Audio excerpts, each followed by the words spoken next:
I think that it is safe to say that 2022 was not a great year overall, and especially in the gaming industry. Alarming inflation rates have dramatically decreased the purchasing power of households, and as a result, people have just not had the same level of disposable income as they used to. And as a result, spendings were cut where it was deemed most frivolous or unnecessary, and as it is understandably very often the case, video gaming paid a high price. And while of course not every game company were affected by this situation, either because of the demographics they are targeting or because of some much anticipated releases, other companies have greatly suffered, and one in particular, that is Ubisoft. So, what happened to Ubisoft in 2022 and why was 2022 so difficult for them? Well, that is what we are going to talk about in today's video.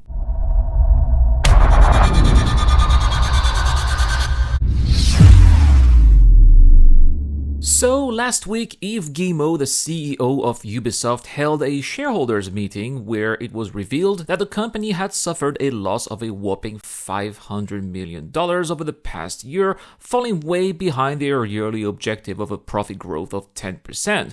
And while this was by no means a surprise, after all, investors had been abandoning ship en masse, effectively making the share price of the company collapse, it still raises the following question. Why?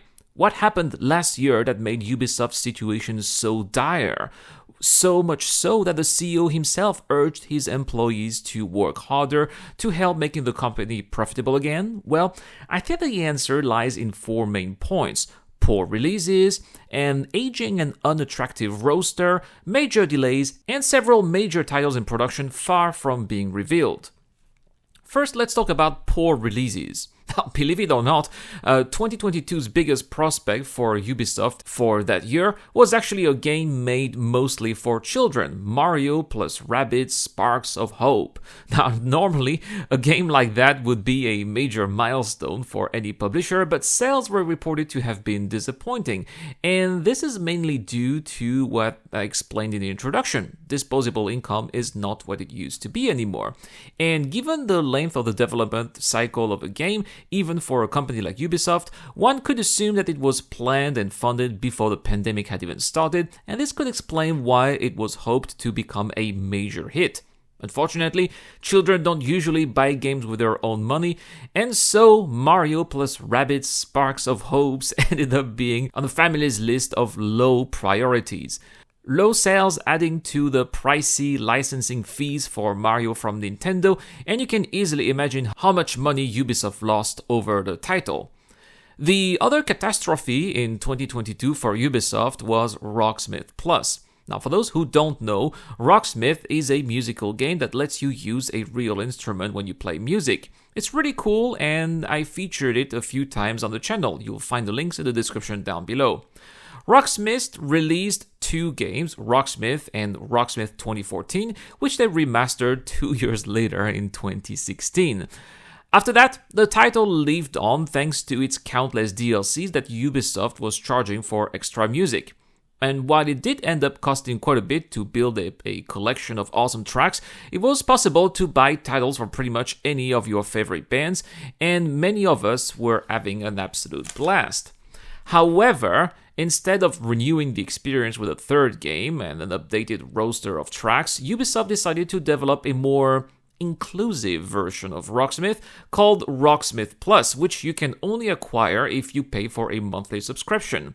That would have been fine if the songs selected had been as great as those offered in the previous iterations of Rocksmith, but unfortunately Ubisoft dropped the ball and instead has only been offering thousands of obscure songs from B-listers, to put it mildly, that most people have never heard of. When I reviewed it, I gave it a generous 6 out of 10, hoping that throughout the year Ubisoft would rectify the trajectory, but so far they have not, and of course the word is spreading and players are returning to older versions of Rocksmith, and the fact that this video here that explains how to play Rocksmith 2014 with a normal jack is actually this channel's most viewed video is a perfect example that illustrates the problem.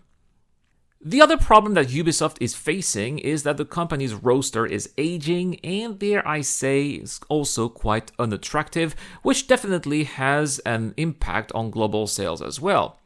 For example, who remembers Far Cry 6? Well, maybe you do because it was released in 2021, but you probably didn't think of it before I mentioned it. And let's have a look at Twitch or Steam here and see who watches and plays it.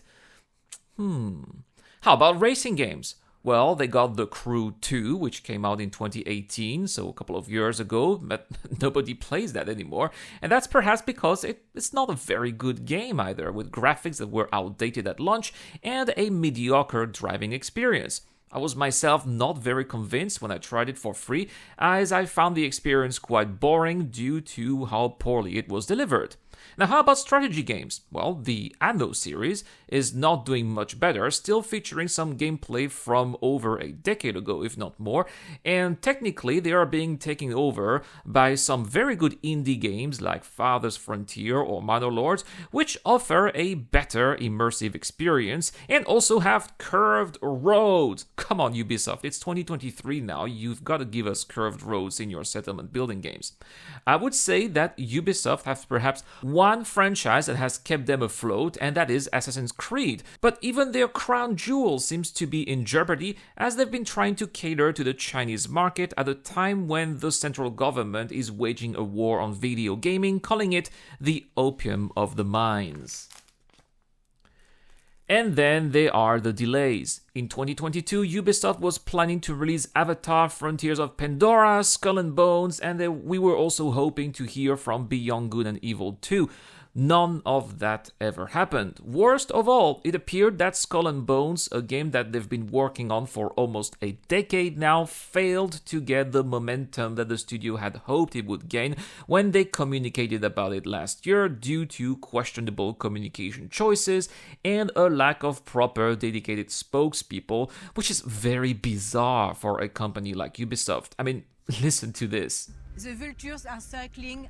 Speaking of delays, we've also learned that Skull and Bones, which was pushed back to March of this year after originally being scheduled to release in November of last year, had been delayed once again into an unknown date, soon to be announced further this year.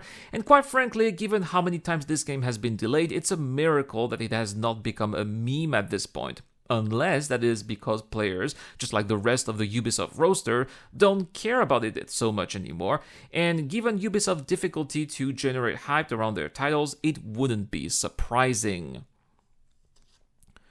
So, Ubisoft roster is made of aging and washed up franchise, and therefore, in order to remain relevant, the company has no choice but to offer something new and strike hard at the same time, and that is going to be made with brand new AAA games that could potentially offer players with an experience they've been dreaming about but have never had before.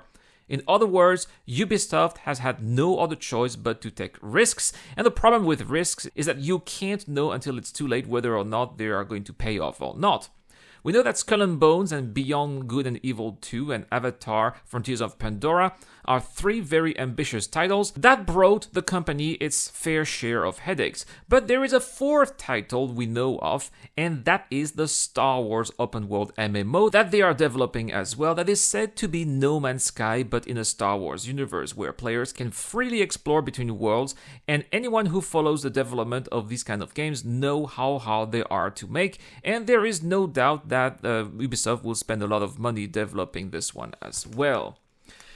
So there we have it, guys. The reasons why Ubisoft have had a horrible, dreadful year 2022, an annus horribilis, which was a mix of poor sales, poor communication, delays, and an ever-growing roster of major titles that clearly takes more time to develop than expected. All of these factors therefore resulted in a historic loss, which, in the face of a historically low share price, had the CEO of the company urge his staff to work harder.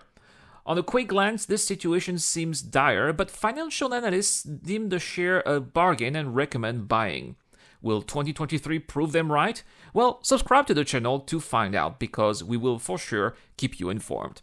And that is all for this video, guys. Thank you so much for watching as always. Don't forget, as I said, to subscribe if you like this video and you think I deserve it. Also, if you like this video, please give it a thumbs up, as it really helps with the YouTube algorithm. I will see you guys for another video very soon. It's been the Eradicator. I will see you guys later. Thank you so much for watching. A premium video like this one takes a lot of time and effort to record and edit, and I am aware that you'd like to see more of these as much as I'd like to produce more as well. This is why I rely on YouTube and Patreon members as well as Twitch subscribers to keep the lights on and help me become one day a full-time content creator. The closer you help me achieve this goal, the more I can do for you. Together, we've already accomplished so much, and I cannot thank you enough for your support. You are making all of this possible.